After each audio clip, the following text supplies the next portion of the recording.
नमस्कार दोस्तों, एक बार फिर से आपका स्वागत है फोकस एकेडमी के इस ऑनलाइन प्लेटफॉर्म पे। जैसा कि आपको पता है, अपन कर रहे थे कार्बन और उसके यौगिक वाला चैप्टर।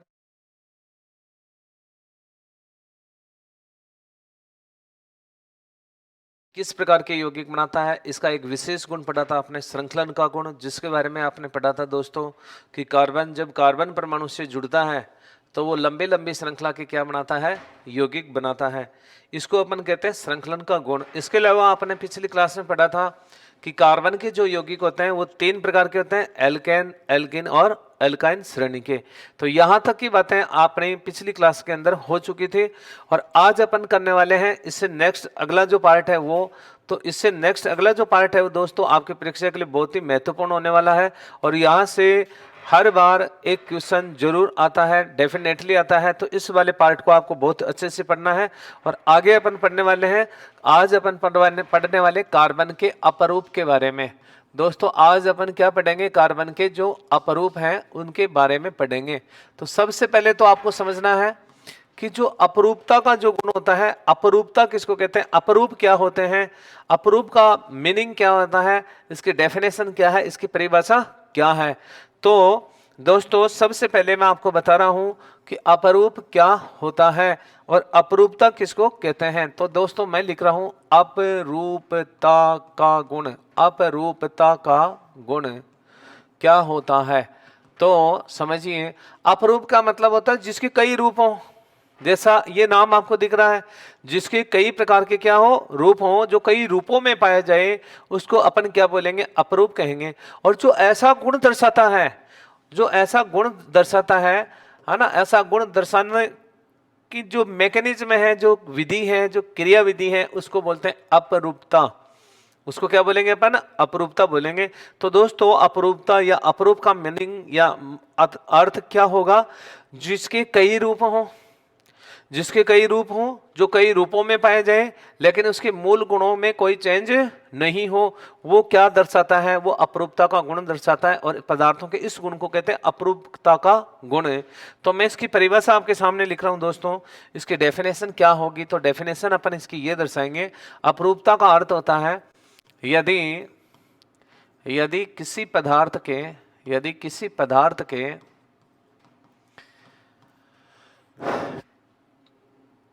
रूप अलग अलग हो, रूप अलग अलग हो, लेकिन उसके मूल गुण लेकिन उसके मूल गुणों में परिवर्तन परिवर्तन नहीं हो, तो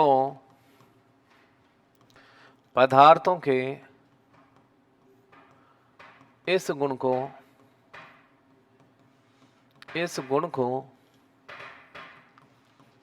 अपरूपता का गुण कहते हैं। अपरूपता का गुण कहते हैं। तो दोस्तों आपको अच्छे से समझ में आया होगा मैंने क्या बोला है। यदि किसी पदार्थ के बाहर के गुण बदलें, जो अपने रूप को परिवर्तित करें, जो अपने आकार को बदल दें, जो भौतिक गुणों को बदलते हैं, जो बाहर के गुण होते हैं, दिखावे के गुण होते हैं, उनको दोस्तों भौतिक गुण कहते हैं। जिसे जिसकी रंग है, उसकी आकृति है, उसकी अवस्था है, उसमें किसी प्रकार का चेंज हो जाए तो वो कहलाता है उसका भौतिक गुण। जिसके भौतिक गुण बदले, जिसके रूप चेंज हो, जिसके बाहर के गुणों में चेंज हो, लेकिन उसके मूल गुणों में किसी प्रकार का चेंज नहीं हो। मूल गुण कौन से होते हैं, अंदर वाले गुण होते हैं, आंतरिक गुण होते हैं, रासायनिक गुण होते हैं दोस्तों। वो गुण कौन से होते हैं, रासायनिक गुण होते हैं। अगर रासायनिक गुणों में किसी प्रकार का परिवर्तन नहीं हो रहा है तो वो गुण क्या कहलाता है, पदार्थों का ऐसा गुण कहलाता है अपरूपता का गुण। अब कार्बन भी कौन सा गुण दर्शाता है दोस्तों, अपरूपता का गुण दर्शाता है। तो अब आगे पढ़ने वाले अपन कार्बन को अपरूपता के आधार पर कितने भागों में बांटा गया है। कार्बन को अपरूपता के आधार पर कितने भागों में बांटा गया है, तो अपन पढ़ेंगे आगे कार्बन के अपरूप और उसके आधार पर उसका विभाजन। आगे अपन पढ़ने वाले हैं दोस्तों रूपता के आधार पर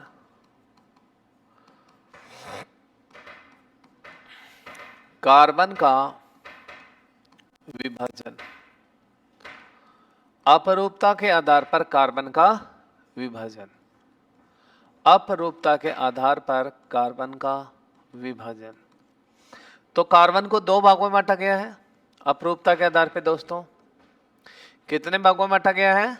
दो भागों में डिवाइड किया गया है। आपको ये ध्यान में रखना है कि कार्बन को अपरूपता के आधार पर दो भागों में डिवाइड किया गया है। तो वो दो भाग कौन कौन से हैं? एक भाग है क्रिस्टलीय अपरूप, क्रिस्टलीय अपरूप। एक तो है कार्बन का कौन सा अपरूप? क्रिस्टलीय अपरूप। और दूसरा होता है दोस्तों अक्रिस्टलीय अपरूप, अक्रिस्टलीय अपरूप। तो पहला आपने देखा कौन सा अपरूप? पहला है आपके सामने क्रिस्टलीय और दूसरा है दोस्तों अक्रिस्टलीय अपरूप। तो अब आपको समझना है कि क्रिस्टलीय अपरूप किसको बोलेंगे, कार्बन का क्रिस्टलीय अपरूप क्या होता है। कार्बन को अपरूपता के आधार पर दो भागों में डिवाइड कर दिया गया, क्रिस्टलीय और अक्रिस्टलीय। तो क्रिस्टलीय अपरूप क्या होगा, अक्रिस्टलीय क्या होगा? जिसकी निश्चित ज्यामिति होती है दोस्तों, जिसकी निश्चित क्या होती है? ज्यामितीय आकृति होती है, वो कार्बन का कौन सा अपरूप कहलाता है? वो कार्बन का क्रिस्टलीय अपरूप कहलाता है। तो यहां पे लिख रहा हूं जिसकी निश्चित ज्यामिति हो, जिसकी निश्चित ज्यामिति हो वो क्या कहलाएगा? कार्बन का क्रिस्टलीय अपरूप कहलाएगा। और इधर जिसकी निश्चित ज्यामिति नहीं हो, जिसकी निश्चित ज्यामिति नहीं हो वो दोस्तों क्या कहलाएगा? कार्बन का अक्रिस्टलीय अपरूप कहलाएगा। तो ये वाली बात आपको समझ में आ गई होगी। अरे जिसकी निश्चित ज्यामिति हो, किसी जिसकी निश्चित आकार हो, आकृति हो, निश्चित ज्यामिति हो, माप हो, तो वो तो होगा क्रिस्टलीय अपरूप में। लेकिन जिसकी निश्चित कोई ज्यामिति आकृति नहीं हो, जिसकी कोई निश्चित आकार नहीं हो, वो किस में आएगा? कार्बन के अक्रिस्टलीय अपरूप में आएगा। अब आपको कई बार ये पूछ लेता है दोस्तों कि कार्बन के क्रिस्टलीय अपरूप कौन कौन से हैं, कार्बन के क्रिस्टलीय अपरूप कौन कौन से हैं। तो इनके एग्जाम्पल्स हैं आपके सामने, कौन कौन से हैं। जैसे एग्जाम्पल कोक है, जैसे इसका एग्जाम्पल कोयला है, जैसे इसका एग्जाम्पल दोस्तों काजल है, जैसे इसका एग्जाम्पल चारकोल है, चारकोल, जैसे इसका एग्जाम्पल डामर है। ये सारे कार्बन के कौन से अपरूप होंगे? अक्रिस्टलीय अपरूप होंगे दोस्तों। जैसे कोक, कोक का मतलब कोयला, ठोस जो कोयला होता है, लकड़ी से जला करके जो राख के रूप में जो ठोस अवस्था में जो बनता है उसको अपन कोयला बोलते हैं। काजल आप जानते हो। चारकोल एक प्रकार की राख होती है। डामर जिससे यानी जो प्राकृतिक तेल होता है उसका प्रवाजी आसवन के द्वारा जो शुद्धिकरण किया जाता है और जो अवशेष बचता है लास्ट में, जो उसकी अशुद्धि बचती है ब्लैक रंग की, जिसका यूज डामर सड़क बनाने में किया जाता है, वो क्या होती है? डामर होती है। तो ये कार्बन के कौन से होते हैं? अक्रिस्टलीय अपरूप होते हैं। जैसे आपने कोयले को देखा था, उसकी कोई निश्चित कोई फलकीय ज्यामिति आकृति नहीं होती है। जैसे राख आपने देखा, जैसे काजल आपने देखा कि उसकी कोई निश्चित माप, आकृति, ज्यामिति नहीं होती है। तो ये सब किस में आएंगे दोस्तों? ये सारे अक्रिस्टलीय अपरूप में आएंगे। अब नेक्स्ट अपन पढ़ रहे हैं क्रिस्टलीय अपरूप। तो क्रिस्टलीय अपरूप इसके तीन टाइप के होते हैं। तो आपको यहाँ ध्यान लगाना है, कार्बन के क्रिस्टलीय अपरूप कितने होते हैं? तीन होते हैं। तो एक तो आता है इसके अंदर हीरा, और एक आता है दोस्तों ग्रेफाइट, और एक आता है फुलरीन। तो कार्बन के जो क्रिस्टलीय अपरूप हैं वो आपके सामने कितने हैं? फिक्स हैं। और कितने हैं? तीन हैं, हीरा, ग्रेफाइट और फुलरीन। तो बहुत बार प्रश्न आ जाता है कि निम्न में से कौन सा कार्बन का क्रिस्टलीय अपरूप नहीं है। तो ये सारे क्रिस्टलीय अपरूप हैं। अगर आपके सामने उनमें से कोई एक इधर आ जाएगा तो वो कार्बन का अक्रिस्टलीय अपरूप होगा, न कि वो किस में आएगा, क्रिस्टलीय अपरूप में। या आपसे पूछ लेता है इनके बीच में क्रिस्टलीय डाल देगा तो आपसे पूछ ले कौन सा कार्बन का क्रिस्टलीय अपरूप है। तो ये सारे तीनों फिक्स आप ये याद रखें कि हीरा, ग्रेफाइट और फुलरीन को छोड़कर जो भी आएंगे ना वो सारे कार्बन के कौन से रूप होंगे, अक्रिस्टलीय अपरूप होंगे। और ये तीनों मेरे दोस्तों किस में आएंगे, क्रिस्टलीय अपरूप में आएंगे। अब मैं आपको सबसे पहले ये समझाता हूं कि ये जो कार्बन के क्रिस्टलीय अपरूप हैं इनकी प्रत्येक की क्या क्या विशेषता होती है, इनकी क्या क्या विशेषता होती है। तो इनको क्रम से अपन पढ़ेंगे। पहले हीरे की विशेषता पढ़ेंगे, उसके बाद में ग्रेफाइट की, फिर उसके बाद में फुलरीन की। और यही यहाँ पर मेन चैप्टर है, प्रश्न इन्हीं से आता है। जो हीरे की जितनी भी विशेषताएं वहां से प्रश्न बनते हैं, ग्रेफाइट से बनते हैं और फुलरीन से बनते हैं।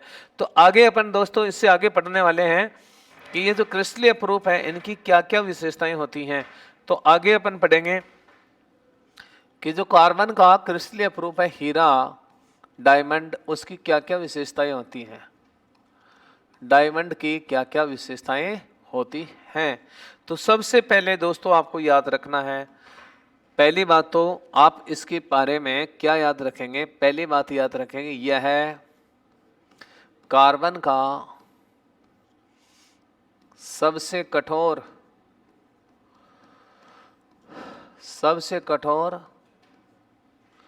व शुद्ध अपरूप है। यह है कार्बन का सबसे कठोर और शुद्ध अपरूप है। कौन? हीरा। तो पहली विशेषता आप ध्यान में रखेंगे। आपसे प्रश्न पूछे कि कार्बन का सबसे कठोर और शुद्धतम अपरूप कौन सा है, तो आप बताएंगे हीरा कार्बन का सबसे कठोर और शुद्धतम अपरूप है दोस्तों। तो पहली विशेषता आपको समझ में आ गई होगी कि कार्बन का सबसे हार्ड, कठोर जो अपरूप है वो कौन सा है, हीरा है। समझ में आ गया होगा, ये सबसे शुद्ध अपरूप है, कार्बन का सबसे कठोर अपरूप है। दूसरी बात आप समझेंगे, आपने देखा होगा कि जो कार्बन होता है उसके अंदर एक विशेष प्रकार की क्या पाई जाती है, चमक पाई जाती है। हीरे के अंदर दोस्तों एक विशेष प्रकार की क्या होती है, चमक होती है। आपने देखा होगा, सॉरी यहाँ पर दोस्तों मैंने मात्रा थोड़ी छोटी लगा दी है, तो कई बार ऐसी बातों का इशू आ जाता है, तो मैं इसको दोस्तों आपके सामने थोड़ा ठीक कर लेता हूँ। तो ये है आपका हीरा, और हीरे का मतलब डायमंड। तो मैं आपको दोस्तों बता रहा था कि कार्बन का जो क्रिस्टलीय अपरूप है, और पहला अपरूप आप पढ़ रहे हैं कौन सा, हीरा, और उसके अंदर एक विशेष प्रकार की क्या रहती है, चमक रहती है। उसकी विशेष चमक का कारण क्या है, परीक्षा के अंदर ये प्रश्न बहुत बार पूछा जा चुका है। तो ये वाला जो प्रॉपर्टीज है, इसका जो गुण है वो महत्वपूर्ण गुण है। तो दूसरा गुण आप याद रखेंगे, इसमें एक विशेष प्रकार की चमक पाई जाती है। इसमें एक विशेष प्रकार की चमक पाई जाती है, और इस चमक का जो कारण है ना वो पूछता है आपको मेरे दोस्तों, इस चमक का कारण आपसे पूछता है।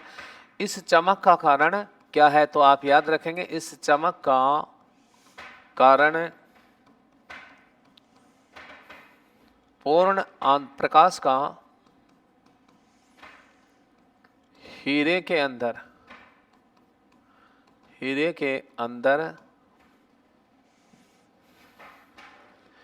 पूर्ण आंतरिक परावर्तन होना है। ये वाली लाइन, ये वाली बिंदु, ये लाइन आपके लिए अति महत्वपूर्ण है। इसमें एक विशेष प्रकार की चमक रहती है। हीरा चमकता है तो चमकने का मूल कारण क्या होता है, इसके अंदर प्रकाश का पूर्ण आंतरिक परावर्तन होना है।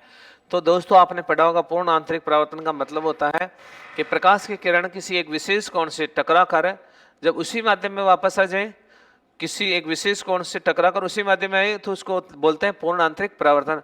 और वो विशेष कोण होता है, एक विशेष कोण होता है क्रिटिकल एंगल, उसको कहते हैं क्रांति कोण। तो उस क्रांति कोण के अधिक मान पर अगर प्रकाश की किरण अगर सघन माध्यम से सघन में ही वापस लौट के आ रही है तो उसको बोलते हैं पूर्ण आंतरिक परावर्तन। तो प्रकाश की किरण हीरे के अंदर जा रही है और हीरे के पृष्ठों से टकरा कर वापस हीरे के अंदर ही आ रही है, तो बार बार वो हीरे के पृष्ठों से बार बार क्या हो रही है, टकरा रही है प्रकाश की किरण। प्रकाश की किरण हीरे में गई, हीरे के पृष्ठों से टकराई एक विशेष कोण से जिसको बोलेंगे क्रांति कोण, और बार बार उन पृष्ठों से टकराकर वो बार बार उसी के अंदर रिफ्लेक्ट होगी, परावर्तित होगी, तो दोस्तों उसको बोलेंगे पूर्ण आंतरिक परावर्तन। और पूर्ण आंतरिक परावर्तन होगा तो वो जो हीरा है वो आपको चमकता हुआ नजर आएगा। अब नेक्स्ट अगली बात है, हीरे के क्रांतिक कोण का मान, हीरे के क्रांतिक कोण का मान याद रखना कितना होता है, 24.4 डिग्री होता है। हीरे के क्रांतिक कोण का मान कितना होता है, 24.4 डिग्री होता है। कितना होता है दोस्तों, 24.4 डिग्री होगा। हीरे के क्रांतिक कोण का मान 24.4 डिग्री होता है, ये आपको ध्यान रखना है। अब अगली बात आपको याद रखनी है, नेक्स्ट बिंदु और क्या याद रखना है, इसके क्रिटिकल एंगल का मान जरूर याद रखेंगे, 24.4 डिग्री का होता है इसका क्रांतिक कोण। अगली बात दोस्तों, इसकी चतुष्फलकीय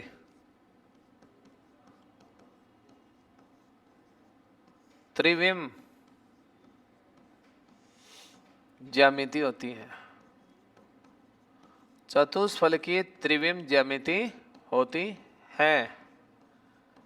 क्यों होती है दोस्तों, चतुष्फलकीय मतलब जिसकी 4 फलक हों, जिस ज्यामिति आकृति के अंदर कितने फलक हों, 4 फलक हों, वो कहलाती है चतुष्फलकीय ज्यामिति। तो हीरा है ना, उसकी ज्यामिति कैसी होगी, चतुष्फलकीय होगी, और वो त्रिविम ज्यामिति दर्शाएगा।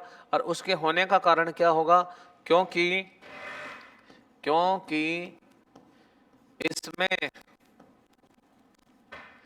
sp3 संकरण रहता है दोस्तों। कौन सा, इसमें sp3 संकरण पाया जाता है, संकरण पाया जाता है। इसमें कौन सा संकरण पाया जाता है, sp3 संकरण पाया जाता है। इसलिए इसकी ज्यामिति कैसी होगी, चतुष्फलकीय त्रिविम ज्यामिति होगी। ये चतुष्फलकीय त्रिविम ज्यामिति दर्शाता है।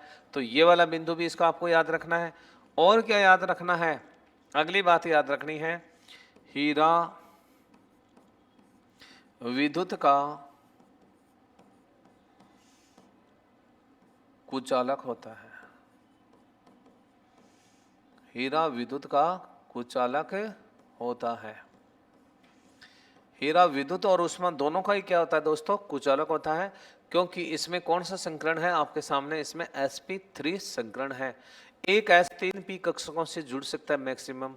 तो इसके अंदर सभी कक्षक क्या है, कंप्लीट भरे हुए हैं, तो इसके अंदर इलेक्ट्रॉन्स का चालन नहीं होता है, इसलिए विद्युत का क्या माना गया है, कुचालक माना गया है। तो ये बात भी आपको याद रखनी है। अगली बात, इसके बंद को, इसके बंद, इसके सॉरी दोस्तों, अगला बिंदु है, इसमें कार्बन व कार्बन के बीच बंध लंबाई का मान दोस्तों कितना होता है, ये याद रखना, 1.54 एंगस्ट्रॉम होता है। तो आपको अगला बिंदु याद रखना है कि हीरे के अंदर कार्बन और कार्बन के बीच जो बंध लंबाई का मान होता है वो कितना होता है, 1.54 एंगस्ट्रॉम होता है। अगली बात, इसका अपवर्तनांक कितना होता है, हीरे का अपवर्तनांक क्या होता है। तो अगली बात याद रखना, इसका अपवर्तनांक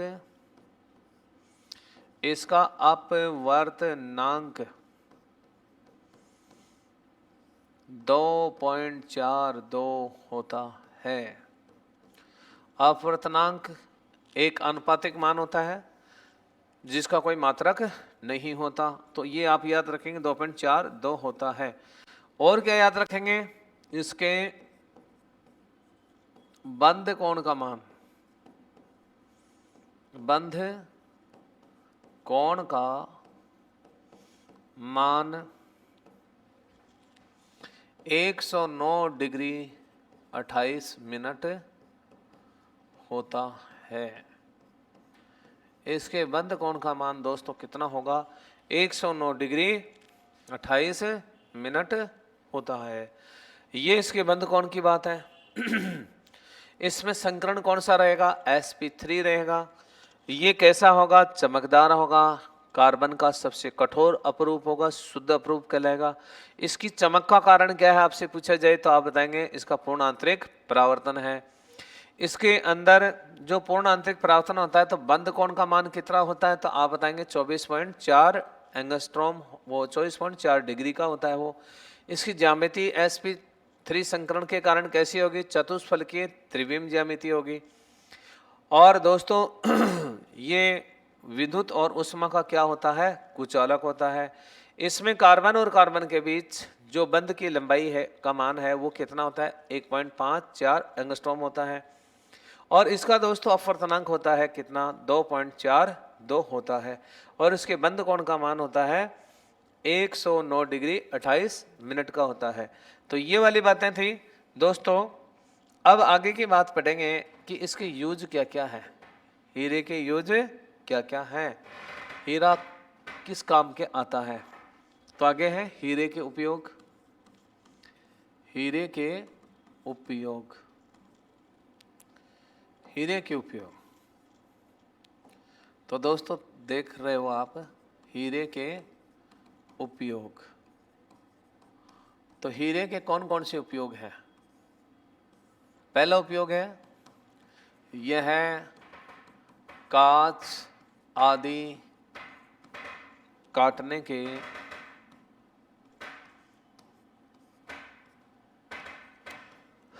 व चट्टान काटने के काम आता है, काम आता है। तो हीरे का पहला उपयोग है दोस्तों, ये कांच को काटने में और चट्टानों को काटने में प्रयुक्त होता है। अब अगली बात आप समझेंगे कि इसका और क्या उपयोग है, ये और किस काम आता है। तो दूसरा उपयोग है इसका दोस्तों, यह फोनोग्राम की सुई बनाने में प्रयुक्त होता है, प्रयुक्त होता है। यह फोनोग्राम की सुई बनाने में प्रयुक्त होता है। तीसरा इसका उपयोग क्या है दोस्तों, तो तीसरा इसका उपयोग है यह आभूषण, यह आभूषण बनाने में प्रयुक्त होता है, यह आभूषण बनाने में प्रयुक्त होता है। तो इसका और क्या उपयोग है, आभूषण बनाने में ये काम आता है। ये वाली बातें आपको याद रखनी है। तो दोस्तों इसके क्या क्या उपयोग बताए मैंने, कांच को काटने के लिए, चट्टान को काटने के लिए क्या काम आएगा, हीरा आएगा। दूसरा मैंने बताया फोनोग्राम की सुई, फोनोग्राम पुराने जमाने के अंदर एक गाने सुनने का यंत्र होता था और उसकी सुई बनाने के अंदर किसको काम में लिया जाता है, हीरे को काम में लिया जाता है। इसके अलावा आप जानते हो हीरे का यूज आभूषण बनाने के अंदर किया जाता है दोस्तों।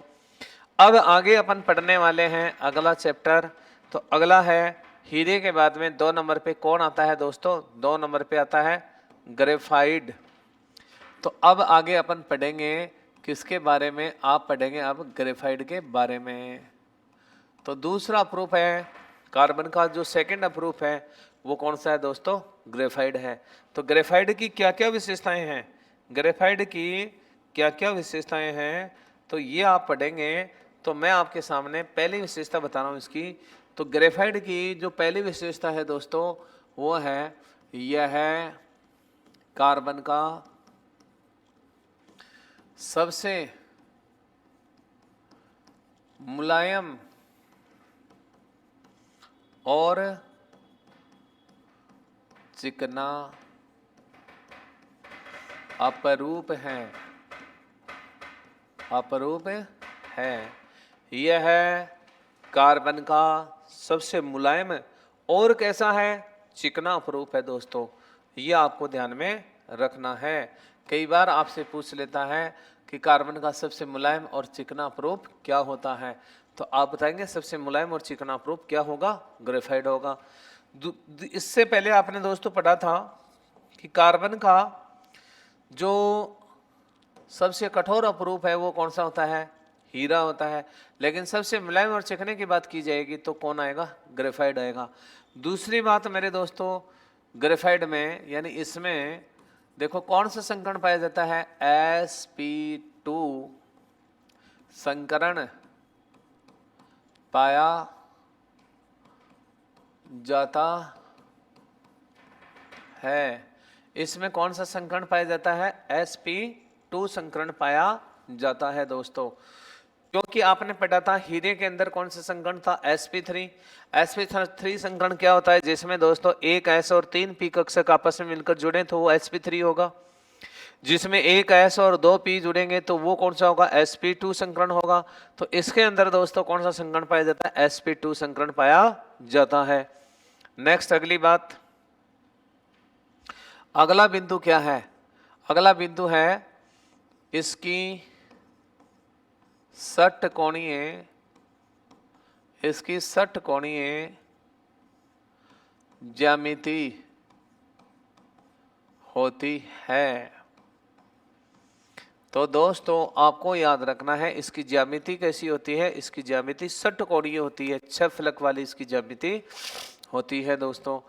आपने पढ़ा था हीरे की ज्यामिति कैसी होती है, चतुष्फल की होती है त्रिविम, पर इसकी आकृति ज्यामिति आकृति कैसी होगी, षटकोणीय होगी। अब अगली बात समझना, यह अपवाद स्वरूप, अपवाद स्वरूप विद्युत व ऊष्मा का सुचालक होता है। सुचालक होता है। यह अपवाद स्वरूप विद्युत का और ऊष्मा का क्या होता है दोस्तों, सुचालक होता है। और ये वाला बिंदु यहाँ पे मोस्ट बिंदु है, बहुत बार आ चुका है, ये भी अच्छे से याद रखना। यह अपवाद स्वरूप विद्युत और ऊष्मा का क्या होता है, सुचालक होता है। क्योंकि इसमें दोस्तों sp2 संकरण पाया जाता है, एक p कक्षक खाली होने के कारण इसमें इलेक्ट्रॉन्स का क्या होता है, चालन होता है। इसलिए विद्युत का क्या होता है, ऊष्मा का क्या होता है, सुचालक होता है। और क्या विशेषता है दोस्तों इसकी, इस ये सबसे मुलायम और चिकना है, sp2 संकरण पाया जाता है, इसकी ज्यामिति षटकोणीय होती है दोस्तों। और विद्युत और ऊष्मा का क्या होता है, ये सुचालक होता है। इसका उपयोग, इसका उपयोग परमाणु भट्टी में, परमाणु भट्टी में मंदक के रूप में करते हैं, मंदक के रूप में करते हैं। तो इसका एक विशेष यूज है दोस्तों, परमाणु भट्टी के अंदर मंदक के रूप में इसका यूज किया जाता है। जब परमाणुीय क्रिया होती है, नाभिकीय विखंडन की क्रिया होती है, और विखंडन के द्वारा जो एनर्जी प्रोड्यूस होती है, तो उस क्रिया की गति को रोकने के लिए मंदक के रूप में किसको काम में लेते हैं, परमाणु भट्टी के बीच बीच में ग्रेफाइट की क्या पाई जाती है, छड़े पाई जाते हैं। तो इसका यूज मंदक के रूप में भी होता है। और आपको याद रखना है इसकी बंद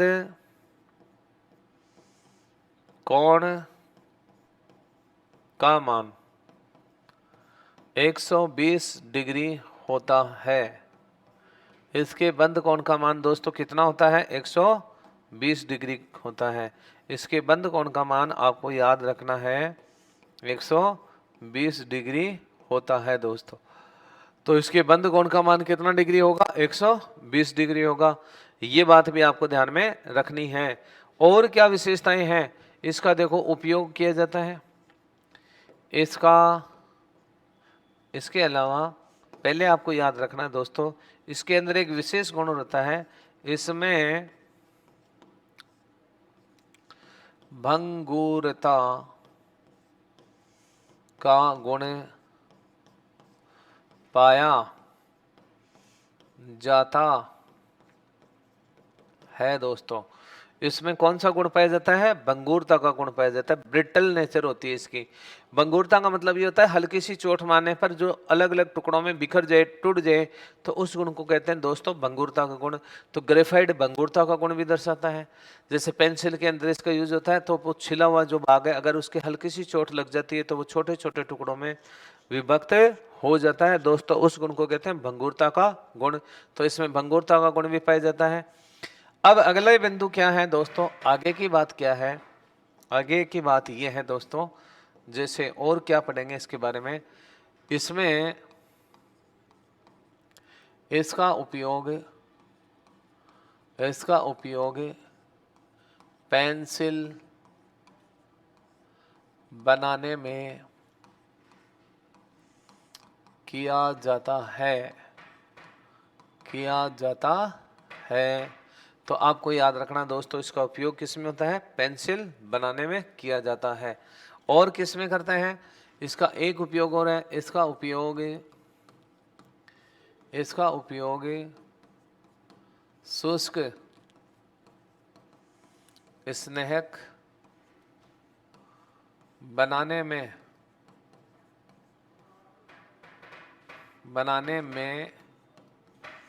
भी होता है। शुष्क स्नेहक का मतलब होता है दोस्तों, जो मशीनों के कलपुर्जों के बीच चिकनाई को बढ़ाता है उसको बोलते हैं ड्राई लुब्रिकेंट, शुष्क स्नेहक कहते हैं। तो इसका उपयोग शुष्क स्नेहक बनाने के अंदर भी किया जाता है। बड़ी बड़ी मशीनों में ऑयल और ग्रीस के स्थान पे इसका यूज होता है दोस्तों। तो ये भी याद रखना आप। अब देखिए, इसका गलनांक व क्वथनांक उच्च होता है, इसलिए इसे परमाणु भट्टी में मंदक के रूप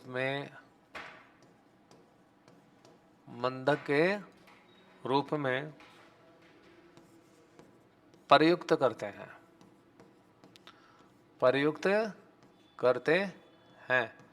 ये बात भी आपको ध्यान में रखनी है दोस्तों। इसका गलनांक और क्वथनांक क्या होता है? उच्च होता है, इसलिए इसका यूज परमाणु भट्टी के अंदर मंदक के रूप में किया जाता है। तो ये इसके महत्वपूर्ण क्या थे? उपयोग थे दोस्तों। तो ये सारी बातें हुई किसकी? ग्रेफाइट की। अब दोस्तों आगे चलते हैं अपन, अगला जो अपरूप है उसकी बात करेंगे। तो अगला अपरूप है तीसरा, फ्लोरीन। कार्बन का तीसरा अपरूप कौन सा है? फ्लोरीन है दोस्तों। तो फ्लोरीन की क्या क्या विशेषताएं हैं, कौन कौन सी बातें हैं? तो फ्लोरीन की पहली बात आप पढ़ेंगे, पहली विशेषता यह है कार्बन का नवीनतम अपरूप है।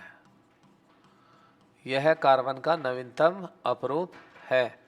दूसरी बात, इसकी खोज रिचर्ड स्मेली व डी कार्टी ने की। इसकी खोज किसने की थी? रिचर्ड स्मेली और डी कार्टी ने की। इसकी ज्यामिति के बारे में बक मिस्टर फुलर ने बताया। इसकी ज्यामिति के बारे में दोस्तों किसने बताया था? बकमिस्टर फुलर ने बताया था। तो आप समझ रहे हैं कौन कौन सी बातें आपने समझी। पहला बिंदु आपने समझा कि यह कार्बन का दोस्तों कैसा अप्रूप है? नवीनतम अप्रूप है। दूसरी बात आपको ध्यान में रखनी है कि इसकी खोज का श्रेय किसको जाता है? रिचर्ड स्मेली को जाता है। और इसके साथ में कौन था? डी कॉर्टी भी था। कई बार खोज के बारे में पूछता है तो इसकी खोज की थी रिचर्ड स्मेली और डी कॉर्टी ने। इसके अलावा इसकी जो ज्यामिति होती है वो उस ज्यामिति का पता किसने लगाया था? बकमिस्टर फुलर ने। तो इसीलिए इस फुलरीन को बकीबोल भी कहा गया, क्योंकि दोस्तों रियलिटी के अंदर देखो बक शब्द तो इसका जो ज्यामिति बताने वाला था उसके नाम में बक शब्द है, आप देख रहे हैं। इसके अलावा दोस्तों इसकी जो आकृति है वो गेंद के समान होती है, फुटबॉल के जैसी होती है, इसलिए इसको फुटबॉल के समान ज्यामिति दर्शाने के कारण इसको बकीबॉल के नाम से भी जाना गया था दोस्तों। तो इसको बकीबॉल भी कहा जाता है, ये बात भी आपको ध्यान में रखनी है। और क्या विशेषता है दोस्तों? इसकी अगली विशेषता है इसमें कार्बन परमाणु की संख्या 60 से 70 तक होती है। इसमें कार्बन परमाणु की संख्या 60 से लेकर 70 तक होती है। अतः है आपको ध्यान में रखना, अतः है C60 वाला परमाणु सबसे स्थायी होता है। C60 वाला परमाणु सबसे स्थायी होता है, ये आपको ध्यान में रखना है। अब अगली बात देखो दोस्तों, और क्या है इसकी अगली बात? इसकी अगली बात ये याद रखनी है आपको, इसमें कुल मिलाकर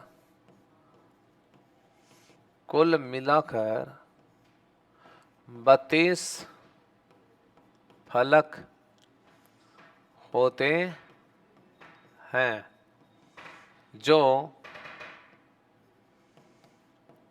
क्रमशः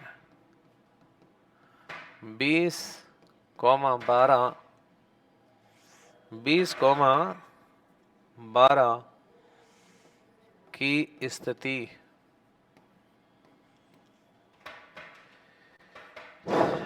में होते हैं। 20-12 की स्थिति में होते हैं। ये बात आपको समझ में आई होगी दोस्तों। 21 मिनट में आ रहा हूं। जो कौन सी स्थिति में होते हैं दोस्तों? 20 और 12 की स्थिति में होते हैं दोस्तों। तो ये वाली बातें हैं किसकी? फुलरीन की। और इसका यूज दोस्तों किस में होता है? इसका उपयोग बॉल बेरिंग बनाने में किया जाता है। इसका उपयोग बॉल बेरिंग बनाने में किया जाता है दोस्तों। इसका उपयोग किया जाता है बॉल बेरिंग बनाने में। तो आपको ये भी ध्यान में रखना है कि इसका यूज किस में होता है। तो दोस्तों इसका उपयोग होता है, इसका उपयोग दोबारा से लिख रहा हूं मैं, इसका उपयोग होता है बॉल बेरिंग बनाने में। अगला बिंदु है इसका उपयोग बॉल बेरिंग बनाने में किया जाता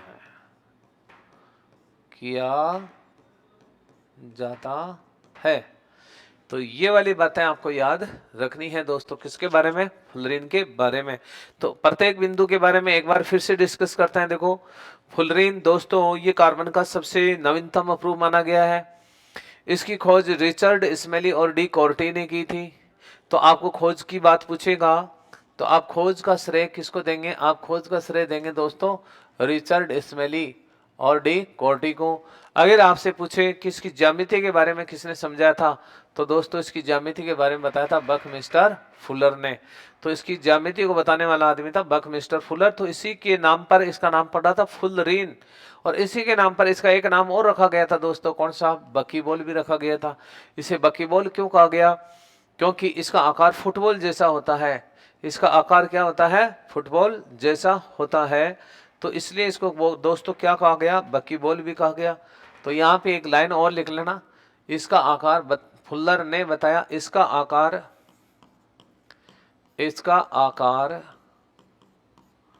फुटबॉल जैसा, इसलिए इसको क्या कहते हैं दोस्तों?